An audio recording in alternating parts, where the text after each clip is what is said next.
Story 1. The Whispering Seatmate. I've never liked red-eye flights, but the one I took from Seattle to Chicago last March was a descent into hell. It was an 11:45 p.m. departure, and the airport was desolate, its fluorescent lights casting a sickly glow over empty check-in counters. I was exhausted from a grueling work conference, my eyes gritty, my limbs heavy with fatigue. I boarded the aging Boeing 737, the cabin smelling of stale coffee and something faintly metallic, like old blood. The engines hummed, a low, unsettling vibration that seemed to pulse through my bones. I found my window seat, 23A, and prayed the flight would be empty enough to stretch out. No such luck. As the boarding call ended, a man slid into the seat beside me.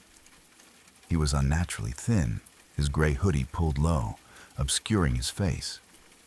I couldn't see his eyes, only the sharp angle of his jaw and lips so pale they looked like they'd never known warmth. He didn't speak, didn't even glance at me, just stared straight ahead, his hands folded tightly in his lap, fingers twitching slightly. I figured he was just another weary traveler. So I popped in my earbuds, leaned against the cold window, and tried to drift off as the plane taxied, the runway lights blurring into streaks. The cabin lights dimmed after takeoff, plunging us into a murky twilight where shadows seemed to writhe in the corners. I was teetering on the edge of sleep when I heard it. A whisper, low and raspy, like a knife dragged across stone. "You're not supposed to be here." My eyes snapped open, heart thudding against my ribs. The man hadn't moved, his hooded figure still as a corpse. I yanked out an earbud, my voice trembling. "What did you say?" He didn't respond, didn't even flinch. I told myself it was my imagination, a trick of exhaustion, and closed my eyes, willing my pulse to slow. Then it came again, closer, as if spoken directly into my ear. "You shouldn't be here." My skin prickled, a cold sweat breaking out across my back. I turned to him, my voice sharper, laced with fear. "Did you just say something?" His head tilted slightly, just enough for me to catch a glimpse of his eyes under the hood. Milky white, no pupils, like clouded marbles in a skull. My breath caught, my body freezing as if plunged into ice. He didn't blink, didn't move, just whispered again, "You're in my seat." I pressed myself against the window, my heart hammering so hard I thought it would crack my ribs. "Look, I was assigned this seat," I stammered, my voice barely audible. I glanced around, desperate for help, but the cabin was a tomb. Passengers slumped in their seats, asleep or lost in glowing screens, oblivious to my panic. The flight attendants were nowhere in sight, their absence amplifying the dread pooling in my gut. His lips curled into a thin, unnatural smile, and he leaned closer, his breath cold and rancid, like decay. "This was my flight," he hissed, each word deliberate. "My seat, my end." Panic clawed at my throat. I fumbled for the call button, my hands shaking so badly I nearly missed it. The whispering didn't stop. It grew louder, a chorus of voices now, all rasping. "Get out! Get out! Get out!" They echoed inside my skull, drowning out the drone of the engines, twisting my thoughts into knots. I clutched my armrests, my vision blurring with terror, certain I was losing my mind. When the flight attendant finally appeared, her face pinched with irritation, I blurted, "This guy, he's freaking me out." She looked at the seat next to me, her brow furrowing. "Sir, there's no one there." My blood turned to ice. I turned, and the seat was empty. No hoodie, no man, just a faint indent in the cushion, still warm, like someone had been there seconds ago.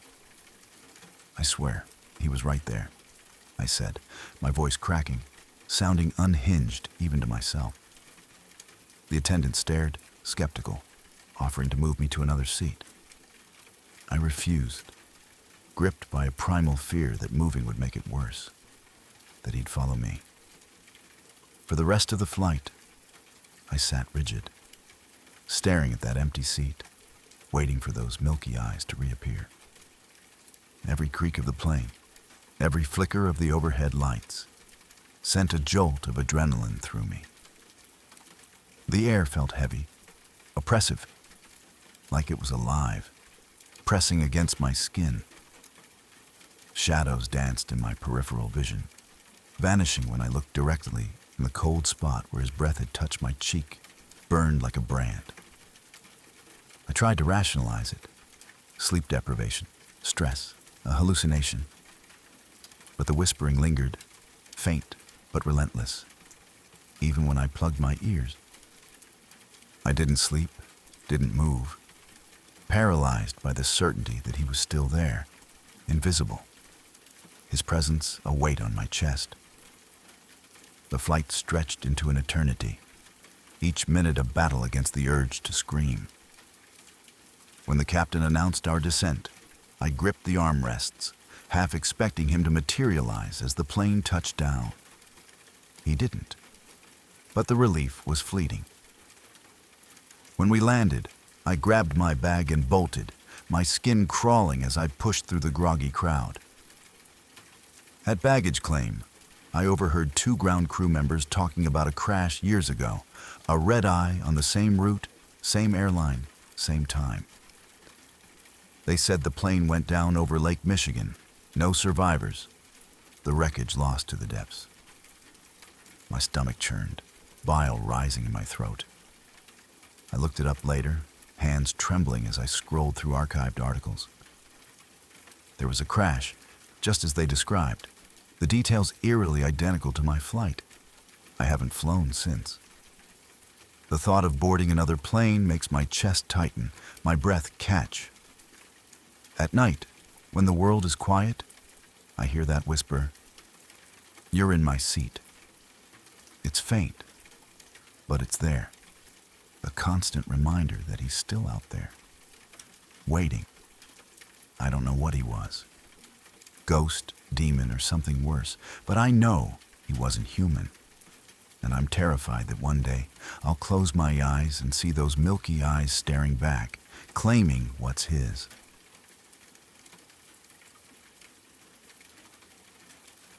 Story 2. The Man Who Knew Too Much. I'm not a nervous flyer, but red-eye flights have always felt wrong. The dim lights, the hushed passengers, the black void outside the windows. The one I took from Los Angeles to New York last year shattered me. It was a midnight flight, the cabin packed, the air thick with the smell of recycled oxygen and cheap wine.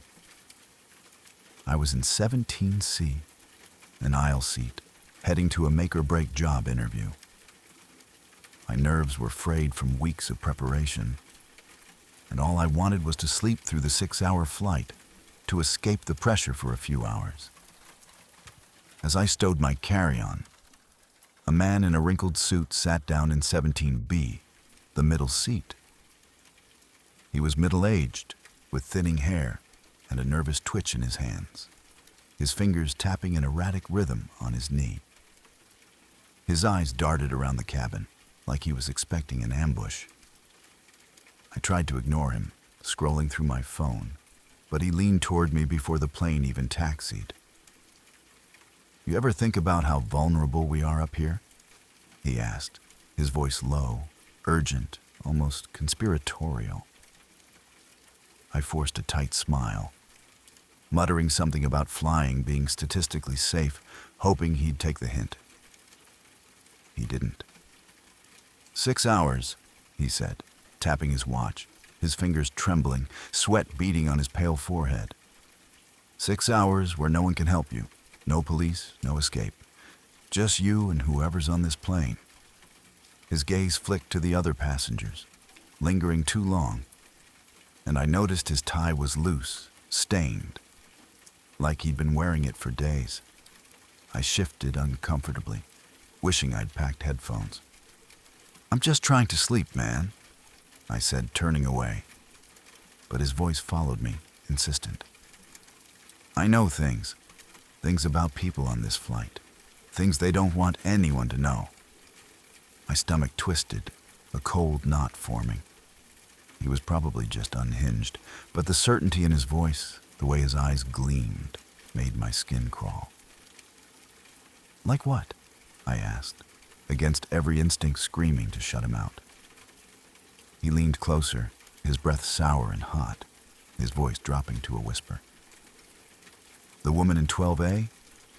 She's running from her husband. He's on this flight and he's not happy. The guy in 9D, he's carrying something in his bag, something illegal. And the kid in 22F, he's not a kid." I glanced at the passengers he mentioned, my heart racing. They looked normal, tired, bored, ordinary. The woman in 12A was reading. The guy in 9D dozed with his bag on his lap. The kid in 22F stared out the window. But his words planted a seed of doubt, and it grew, twisting my perception. "Stop it," I said, my voice shaking, betraying my fear. "You're freaking me out." He smiled, but it was predatory, like he'd hooked me and knew it. "You should be freaked out. I know about you too." My blood ran cold, my mouth dry. "What?" I whispered, barely audible. He leaned even closer, his eyes wild, unblinking, like he could see into my soul. "I know why you're really going to New York. That interview? It's not what you think. They're watching you." I laughed, but it was weak, forced, a desperate attempt to push back the panic. "You're crazy," I said, but my mind was spiraling. How did he know about the interview? I hadn't told a soul on the plane. I hit the call button, my hands slick with sweat, praying for a flight attendant to intervene. No one came. The cabin felt smaller, the air thicker, like it was closing in on me.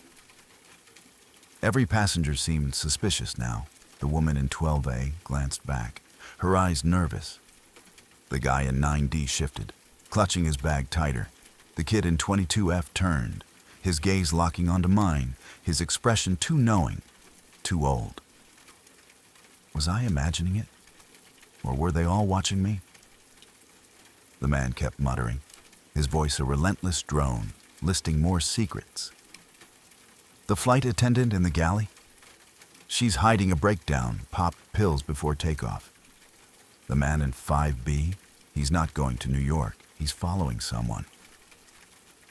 Each revelation was a needle in my brain, shredding my sense of reality. I stopped responding, but his words burrowed deeper, poisoning every thought. The plane's hum became a taunt, the darkness a threat. I noticed whispers from other rows, shadows that didn't align with their owners. My paranoia grew, feeding on itself, until I was convinced everyone on the plane was part of some conspiracy. All of them in on it, except me. I couldn't sleep, couldn't move, trapped in that seat with his voice in my ear, his presence a suffocating weight. The flight dragged on, each minute a test of my sanity. When we landed, I grabbed my bag and ran, my legs shaking, not daring to look back. At the gate, I turned to see if he was following. He was gone, vanished into the crowd, like he'd never existed. I made it to my interview, but I was a wreck, jumping at every sound, convinced the interviewer's questions were traps, their smiles hiding something sinister. I didn't get the job. Worse, I started noticing things back home. Cars lingering outside my apartment, strangers watching me too closely, their faces blank but intentional. I don't know if that man was crazy or if he was right, but he broke something in me. I'm terrified to fly now, terrified to trust anyone. I keep replaying his words, wondering if he's out there on another flight, whispering my secrets to someone else. What if he's whispering about me? What if they're still watching?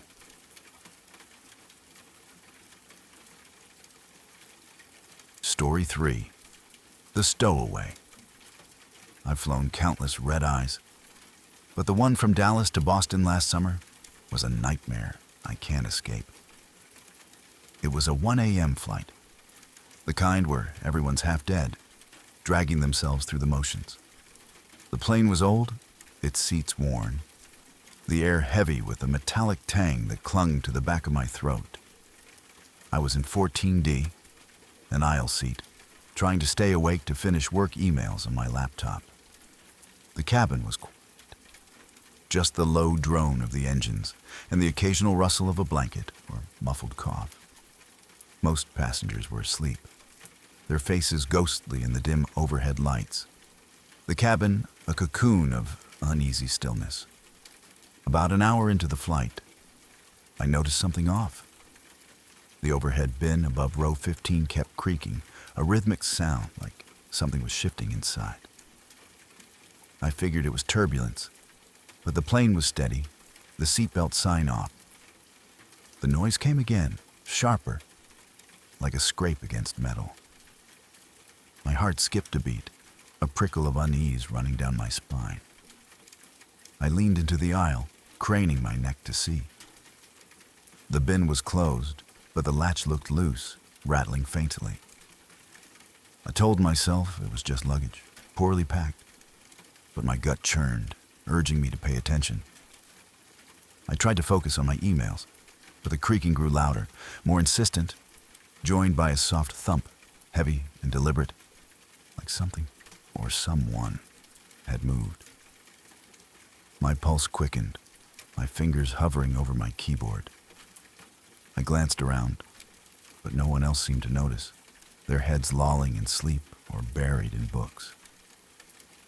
The flight attendants were in the galley, their voices a distant murmur behind the curtain.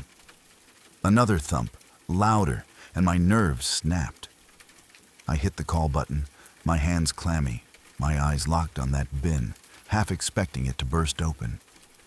A flight attendant, a woman with tired eyes and a forced smile, came over. "The bin up there," I said, pointing, my voice low but urgent. "It's making noises, like something's moving." She frowned, clearly skeptical, but grabbed a step stool to check. As she reached for the latch, the bin shook. Hard, a violent jolt that made her gasp and stumble back, nearly falling. I shot out of my seat, my heart pounding so hard I felt it in my throat. "What the hell was that?" I whispered, my voice barely audible over the blood rushing in my ears. She didn't answer, just called for another attendant, a burly man with a grim expression.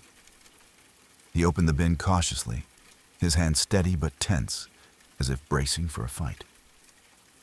Inside was a duffel bag, but it was moving, writhing like something alive was trapped inside. Passengers nearby stirred, sensing the tension, their eyes wide with confusion. "Stay back," the attendant said, his voice sharp, cutting through the silence. He unzipped the bag, and I'll never forget what I saw. A man, curled up in the fetal position, his face smeared with sweat and dirt, eyes wild with panic. He lunged out, knocking the attendant to the floor, and scrambled into the aisle, his movements frantic, animalistic, like a trapped beast. Screams erupted, passengers waking in a panic, their faces pale with shock. The man was unhinged, muttering incoherently, his clothes torn and filthy, reeking of sweat and fear. In his trembling hand was a knife, its blade glinting in the cabin lights, sharp and wicked. My heart stopped, my body frozen as I pressed myself against the wall, my eyes locked on that knife. He swung it wildly, shouting about being trapped, about them coming for him, his voice a guttural snarl that sent chills down my spine. The flight attendants tried to calm him, their voices steady but strained. but he was beyond reason, his eyes darting like a cornered animal's, searching for an escape that didn't exist. The cabin descended into chaos. People crying, hiding under seats, the air thick with terror. I couldn't move, couldn't breathe, my body paralyzed as I watched him pace the aisle, the knife slashing the air, inches from passengers' faces. The burly attendant tackled him, pinning him to the floor, but not before the man sliced his arm, blood splattering on the carpet, bright and shocking against the dull gray. They restrained him with zip ties, dragging him to the back of the plane, his screams echoing through the cabin, raw and unhinged, each one a dagger in my nerve. The captain announced we were diverting to the nearest airport, but it was an hour away. An hour of sitting there, listening to his muffled cries, wondering if he'd break free, if that knife would find me. Every creak of the plane, every shift in the shadows, made me jump. I kept picturing that knife, the way his eyes had locked onto mine for a split second, like he saw me, knew me. The other passengers were just as shaken, whispering about his words. They were after him. They were on the plane. Who were they? I didn't know, but the fear was contagious, spreading through the cabin like wildfire. I clutched my laptop, my knuckles white, my mind racing with the worst-case scenarios. When we landed, police stormed the plane, cuffing the man and hauling him away. They said he was a stowaway, hiding in the bin to board without a ticket. But his ramblings didn't add up. He kept screaming about them, about being forced to hide, his voice cracking with terror. The police cleared the plane, but I couldn't shake the feeling that something was still wrong, that they were still there, watching from the shadows. I checked the news for weeks, but there was no report of the incident. Like it had been erased, swept under some invisible rug. I don't fly red-eyes anymore. I can't. The memory of that man's eyes, the way he clutched that knife, haunts me, seared into my mind. Worse, I keep wondering who they were. Were they real? Were they on the plane with us? Every time I hear a strange noise at night, I'm back in that cabin, waiting for him to break free, waiting for they to come for me. I don't know what's worse. The thought that he was crazy, or the thought that he wasn't.